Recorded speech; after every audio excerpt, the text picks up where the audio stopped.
everyone, I'm Doug with B&H, and today we have a special treat. This is the new Canon 1D X Mark II, and with me today I have two guests from Canon, Wasim and Brent. They're here to talk to me about the camera. So let's begin. In 30 seconds, what is the rundown, the newest features with this camera, things that people wanted? How did Canon deliver? Well, from a stills perspective, we've increased the autofocus capabilities of this camera. We've increased the resolution. At the same time, we've also increased the speed of the camera in a number of different ways and added some GPS functionality. So all around, it's taken the best parts of the 1DX and improved them. And what about video? There's a lot going on here. That's right. We've got 4K video now up to 5994p. We have full HD to 120 frames per second and Dual Pixel CMOS autofocus. It works in either full HD or 4K video. And to aid you with getting Dual Pixel autofocus correct, a touchscreen LCD display. Wonderful. So now, new sensor. That is the meat here. So what's in the new sensor? Well, it's 20.2 megapixels, so you've got an increase in resolution there. But we've also, using gapless micro lenses, the noise performance will be better. So you'll get lower noise across the board. Higher ISO, right? Yeah, you've got a 409,600, so you've got one full stop higher than the 1DX. And so we're confident also that you'll see lower noise across the board at all levels. DIGIC 6 Plus processors, help with the image processing there too. So you'll see when you're shooting JPEGs too, the image quality will also be improved as a result. Now this is a fast shooter, so tell me just how fast the burst rate in this camera. 14 frames per second in with a viewfinder with full autofocus and auto exposure, 16 frames per second with the live view, and you've got locked autofocus, locked auto exposure. That's enabled by the use of a CFast card, which will help with that speed and the buffer and the new battery as well. Show me, how fast does this go? Well, 14 frames per second sounds pretty much something like that. And you'll notice too, I haven't stopped. That could get obnoxious, but in the most glorious way possible. So getting back to video, 4K is everywhere, it's huge. What does that mean for this camera? We're all being asked to deliver in 4K, it seems, these days, right? And this camera has, like I said, 4096 by 2160. It's the DCI, or Digital Cinema Initiative format. So if you're delivering for, say, UHD 4K, you're going to be cropping the sides a little bit.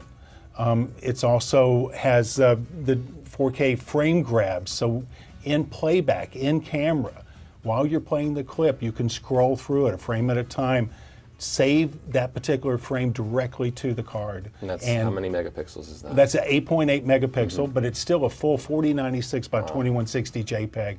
It's very nice and easy to share.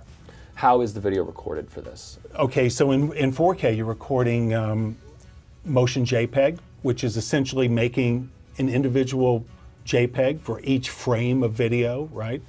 In the full HD, you have a couple of choices. We have, as a codec, it's MPEG-4 AVCH.264, but it's wrapped as either .mov files or as MP4 files. You have a choice, yeah. And those, by the way, all the way up to 120 frames a second, 5994p in both MP4 and .mov, but you have the choice in .mov of all-I intraframe or IPB interframe recording. The MP4, for instance, is only an IPB light, and that's an interframe recording.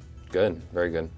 That'll save, I know the quality in that is enormous, especially for all-I. Yeah, and if you need to share the file, then the MP4, you can share it directly from the camera if you have a wireless file transmitter attached. Great, and just to make sure, because a lot of people like to know this, the scaling on those images, that's all done for the 4K, it's a complete downscale. It's not, that's right. Yeah. Well, the 4K is derived directly from the center of the sensor. So there is no... It's basically, exactly, so it's basically a 5400 pixel by, say, 3600 pixel sensor. Yeah. So 4096, 2160 coming directly from the center. As far as the full HD, it's using the full width of the sensor. And while Canon doesn't release exactly how we're getting video from the full frame sensor down to 1080p resolution, it's a very high quality image and delivered at very high bit rates. So now the autofocus is vastly improved here in two ways. So we have 61 points on this camera, which is the same as the 1DX, but why shouldn't people be turned off by that number? Well, 61 points is it's the same number. 61 points, 41 of them are cross-type, but it's a completely overhauled system. For one, it can go down to -3 EV, which is basically a landscape that's maybe lit by moonlight, so a much better low-light autofocus. It's got at f8, so an effective f8, that's maybe a 600 millimeter with a extender on it.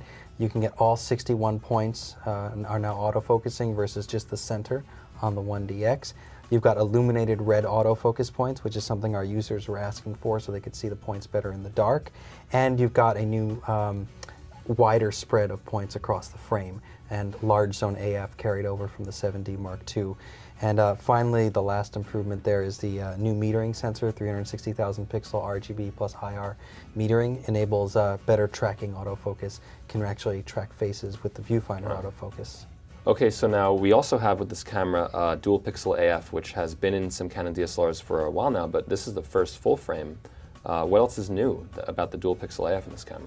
Well, one of the important features, Doug, is that you can now control the Dual Pixel CMOS AF from the touchscreen. You also do subject tracking. The AF has sensitivity adjustments, and whereas like the 7D Mark II offered maybe 4, 5, 6, 7 settings, this now has 10 settings of responsiveness, sensitivity, so you can adjust it, make the operation of the camera a lot easier. So what completes this camera? There are some new accessories, right? Yeah, so one of the new accessories here, we've got a new battery and charger for it, the LP E19 battery. And you'll see that it's different from the old one that's gray with a red stripe, so you can quickly tell them apart, because you can actually use those older batteries, the LPE4N and LPE4, on this camera. The advantages of the new battery, it's got 10% greater capacity, and it also enables that faster burst rate.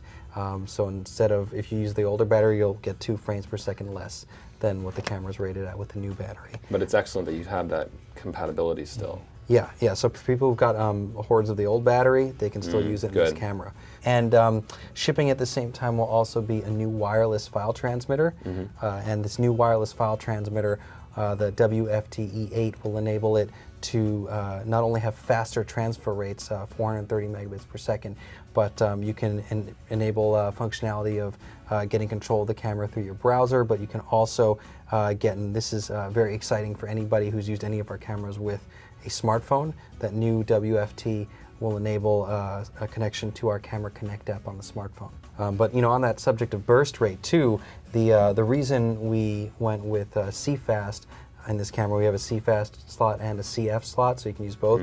But the CFast card enables that really fast burst rate. So if I'm doing this and I'm shooting in JPEG, I could do that infinitely. And if I'm shooting RAW, I can get 170 frames. Versus on the 1DX with the CF card, I can get 38 frames. And so 170 frames works out to about, at full speed, about 12 point something seconds versus 3 and change on the 1DX. That's a huge difference. Yeah, no, really. Well, and the CFast card is also what enables the high frame rate recording for 4K video. And 4K video clips are not limited by clip duration. So you could conceivably record 4K for $29.59. You would only be limited by the capacity of the card, which the CFast cards have higher capacities. So everybody, I hope you enjoyed the presentation here. Thanks, Wasim, Brent, for showing me the Canon 1D X Mark II. Hope you enjoyed. Bye-bye. Whether you're a hobbyist or a professional, B&H has the answers to your questions. Experience a world of technology at our New York City Superstore. Connect with us online or give us a call. Our staff of experts is happy to help.